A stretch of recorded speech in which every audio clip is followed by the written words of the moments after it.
ديما خصهم يديروا التقرير ويصيفطوا للاداره. كارثه. عنده تاثير على الناس كاملين، ماشي غير الناس ديال السوق يقول اللهم زعما. بسم الله الرحمن الرحيم. حسن مسعف مستشار جماعي بجماعة طاطا عن الدائرة 21.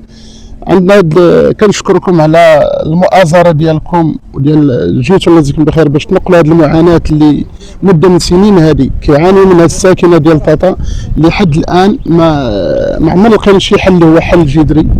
هنا النداء يعني السلطات المحلية والسلطات يعني على مستوى الإقليم، على مستوى البرلمان، وعلى الطلب يعني إلى المجتمع المدني اللي كنتأسف أن المجتمع المدني ما دار ولو مراسلة واحدة ولا ترفع واحد على هاد الساكنة هذه، واللي هو على جنب الطريق كيدوزو جميع الساكنة، ماشي نقولوا راه غير ديال درعا. الملف أنا من نهار دخلت للجماعة لقيت هذا المشكل هذا، درت عدة مراسلات كيقول لك بان احنا رحنا في الاشغال، رحنا خدامين، رحنا درنا، كيجيو ينتقلوا الناس اللي مكلفين بتطهير السائل كيجيبوا الشاحنه ديال المستخرجيه، وهذا حل ترقيعي ليس بحل جذري. احنا الدوله الحمد لله قادة على راسها، الدوله ما راضيه بحتى شي واحد. الحمد لله سيدنا جلاله الملك الله يشافيه وينصرو عطى التعليمات ديالو، عطى ميزانيه لاقليم طاطا في الفيضانات، ومن بين المشاريع اللي كاينه هو ديال هذا التطهير السائل اللي كان متضرر من الفيضانات باش يتم الاصلاح ديالو، واللي حد ساعه عام ونص هذه يعني كنقولوا كاين مشاريع اللي هي مستعجله.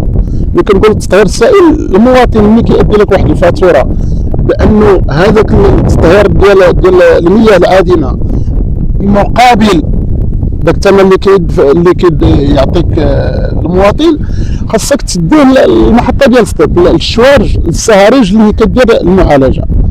وللاسف مده ديال 4 سنوات كنترافع لا مجيب لا مسانده. كمستشار جماعي لما شفتوا شي تاثير على الساكنه؟ كانت شي شكايات من الساكنه؟ الساكنه صراحه لا، الساكنه يوميا واحد العدد ديال الناس كيتشكاو ليا، لانه كتعرفوا الدائره اللي كاين انا فيها 99% ديال هؤلاء 99.99 جوج الناس هما اللي عندي سيفيل، كلهم موظفين ديال الدوله. الناس مساكن كيتشكاو كيقول لك اودي واش انا خارج من العمل باش نرتاح انا ووليداتي، كنخرج من الضغط ديال العمل كنجي كنشم رائحه كريهه، عندنا مشكل ديال الناموس ديال الدبان يعني الحشرات. ملي كنقولوا حنا هذا الشيء راه كيكلف الدوله، راه باش الجامعه ترصد واحد الميزانيه ديال المحاربه ديال الحشرات وديال القوارض وكذا الى اخره باش تجي كل عام كترش، هذا راه كيكون يعني كيكلف الكاهل ديال الجماعه او الدوله ككل. حنا اللي كنطالبوا اليوم بان يكون واحد التدخل عاجل. راه شحال هذه باش تعطات الميزانيه؟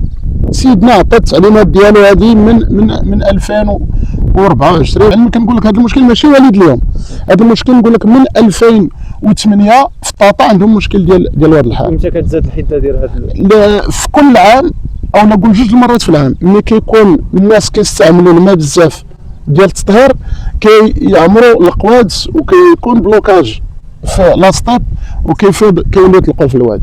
حنا ديك الخطره فاش كانت واحد الكارثه بيئيه بقى مطلوق لمده 20 يوم، جات السيد المفوض القضائي وكان مطلقوه لنا في وسط التيران في وسط ملعب القرب، لو كان عنده واحد التاثير وفي جنب المستشفى ديال حي درعا مستشفى القرب.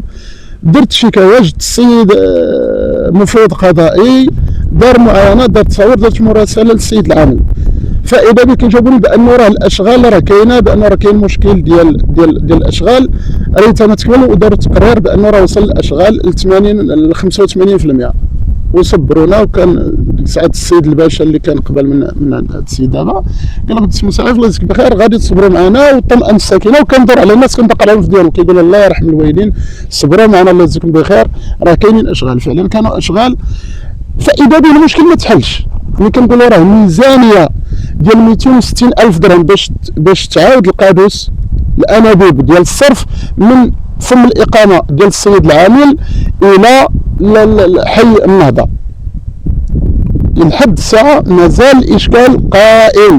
كل سنه كيقول لك حنا راه كنقلب على حل، راه كيقول لك مشكل كبير هذا. حنا راه خاص يكون تكاتف الجهود، لا من السلطات المحليه ولا منتخبين محليين ولا على الصعيد الوطني، لا على حسب البرلمان.